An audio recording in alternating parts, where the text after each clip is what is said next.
forțelor aeriene este constituit din militari aparținând bazei 57 aeriene Mihail Cogălnicianu, care are misiunea de apărare a spațiului aerian al României. Cel de-al patrulea pluton aparține Inspectoratului Județean pentru Situații de Urgență Dobrogea, structură organizate să execute o paletă largă de misiuni specifice în situații de urgență.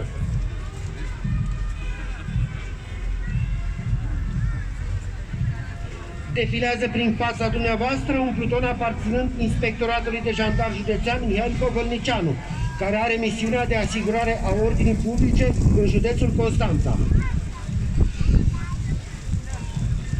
Doamnelor și domnilor, pentru a patra oară, după anul 1989, în municipiul Constanța are loc o defilare cu tehnică militară aparținând Ministerului Apărării Naționale și tehnică aparținând Ministerul Afacerilor Interne.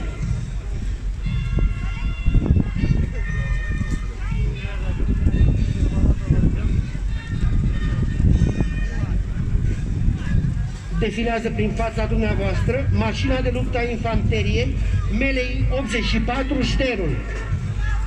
Este o mașină pe ședire destinată pentru protecția, transportul și ducerea luptei de către trupa de infanterie împotriva personalului, blindatelor ușoare și a tancurilor inamice.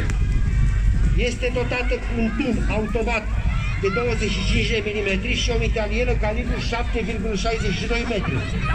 Dispune de un sistem de ochire optoelectronic modern, sistem de comandă-control integrat și stații radio pe unde ultrascurte cu salt de frecvență Harris.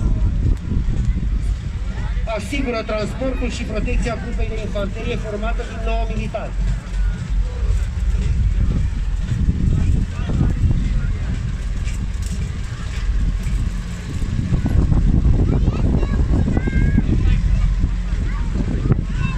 Aveți în fața dumneavoastră transportul amfibiu blindat TAC 77M. Aflat în dotarea subunităților de infanterie din batalioanele de infanterie, constituie mijlocul de luptă și transport al grupei de infanterie, asigurând o mare mobilitate și putere de foc.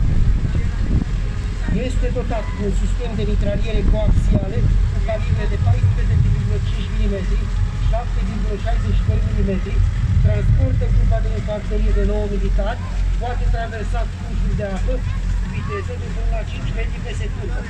Dispune de stații radio pe unde ultrascurte cu sal de frecvență Panther 2000.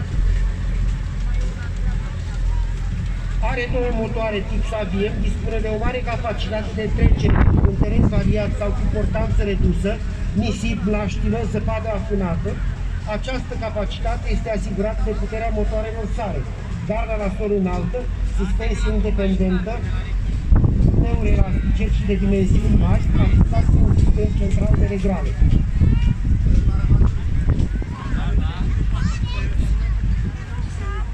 Și 9M. Constituie mijlocul de transport al grupei de cercetare, asigurând o mare mobilitate și putere de foc. Transportorul asigură o bună protecție echipei de servanți împotriva gloanțelor și schișelor, precum și protecția împotriva efectelor armelor de distrugere în masă, chimice, biologice, radiologice și nucleare, și la trecerea prin raioanele contaminate radiologic, biologic și chimic.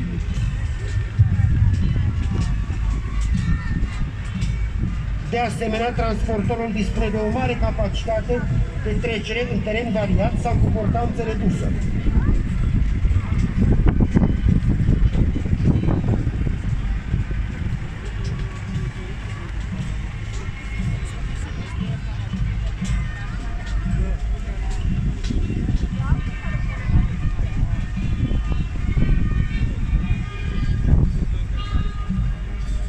Autoturismul Dacia Duster constituie mijlocul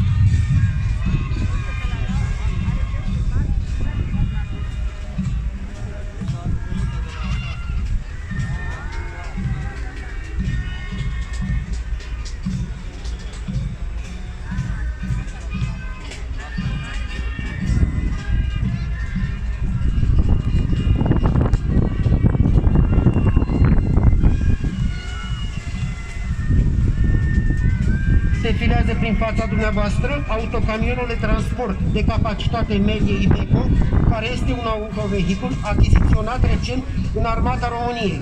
Având o înaltă mobilitate, tracțiune 6x6, servește la transportul materialelor. Urmează o parte din tehnica Centrului 110 Comunicații și Informatică. Tehnica de comunicații participantă la parada militară este compusă dintr-un container de comunicații și multiplexare.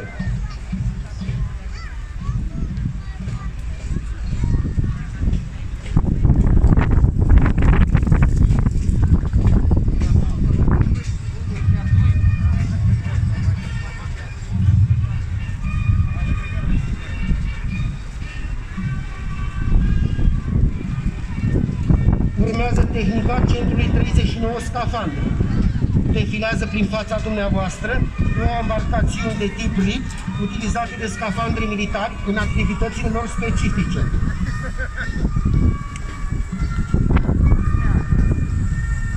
În prima barcă puteți observa scafandri EOD specializați în lupta cu dispozitivele explozive improvizate.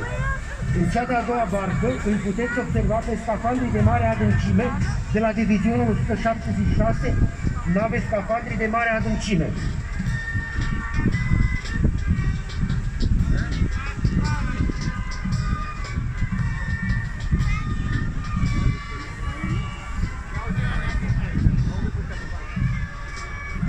De asemenea, este prezentată în premieră barocamera mobilă de transfer. Aceasta este parte a proiectului de modernizare a laboratorului Hiperbal din cadrul Centrului de Scafandri, proiect ce face parte din planul de dezvoltare a capabilității forțelor navale.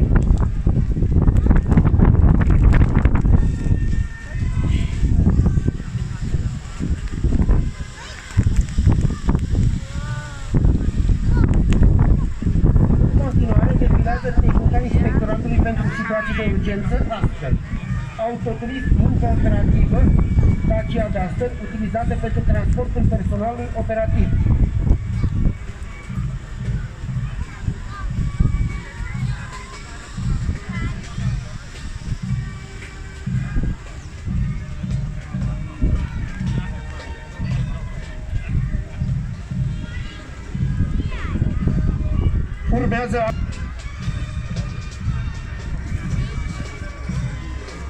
Urmează autospeciala de intervenție pentru scafandri cu peridoc, cu embarcațiune de tip RIP.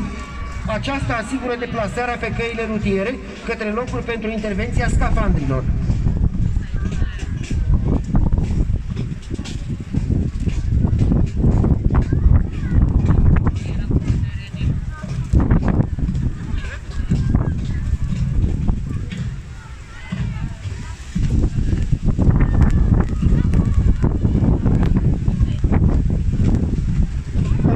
Autospeciala de intervenție la accidente colective și activități care se încadrează ca post medical avansat de categoria a doua.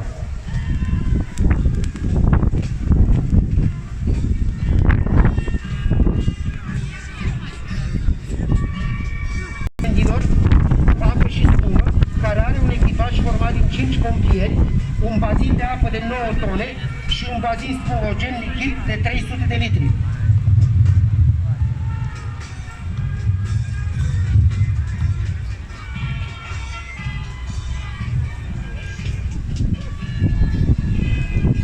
Aveți în fața dumneavoastră un autocamion de intervenție cu motopompă de mare capacitate, asigură un debit de refulare de 13 metri cubi pe minut și este destinată pentru evacuarea apei pe timpul inundațiilor.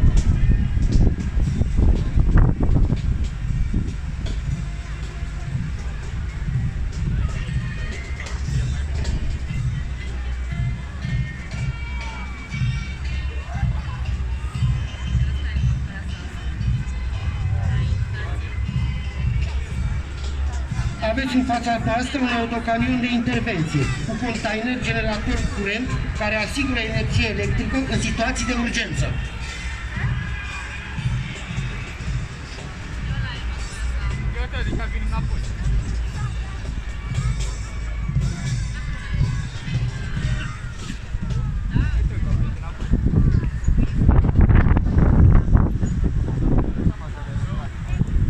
Defilează în fața dumneavoastră un autocamion de intervenție cu container multirisc utilizat pentru salvarea persoanelor din mediile ostile vieții.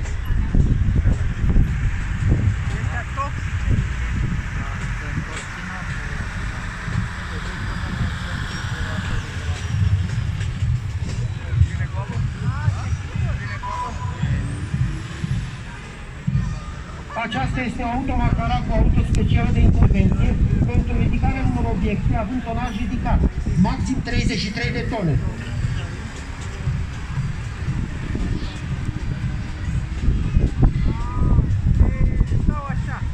Urmează tehnica Direcției Regionale de Informații Dobrogea.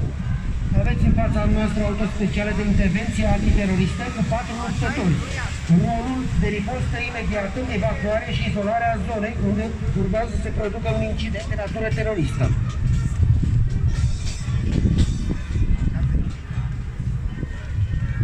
Urmează o auto specială de intervenție pirotehnică pentru intervenția în cazul unei amenințări cu bombă pe întreg teritoriul național.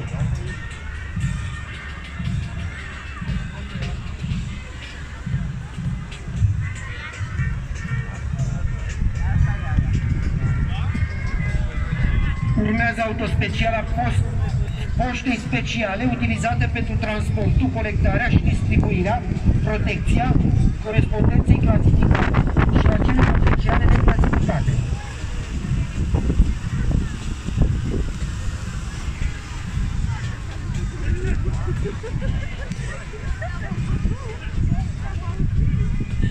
Urmează garda de coastă, ca structură subordonată Inspectoratului General al Poliției de Frontieră și participă la acest eveniment următoarea tehnică. O auto specială folosită în activitățile specifice.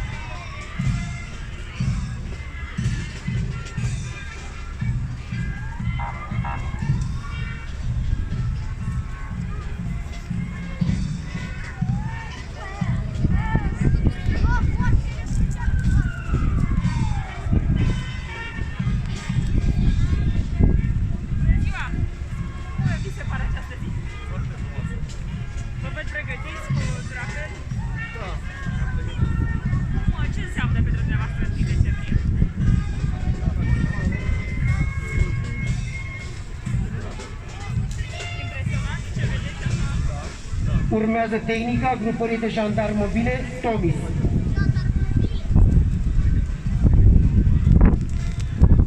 Defilează prin fața dumneavoastră un ATV destinat executării misiunilor specifice pe litoralul Mării Negre și pe teren accidentat.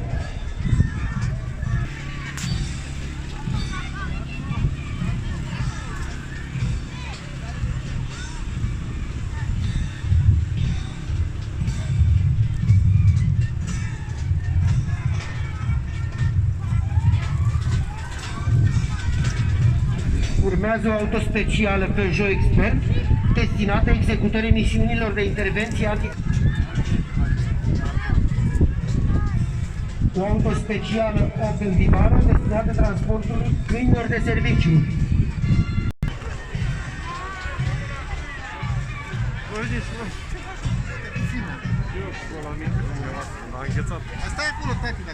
Urmează tehnica Inspectoratului de Poliție Județean.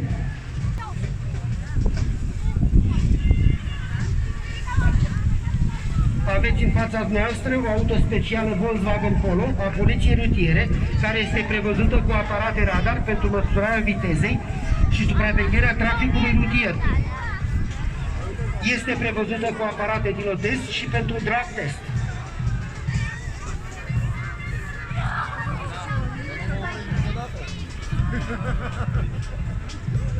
Totodată are în dotare și dispozitive de oprire forțată de tip bandă de cuie, dar și echipamente pentru semnalizarea accidentelor rutiere. Auto specială Dacia Logan din dotarea structurilor de ordine publică este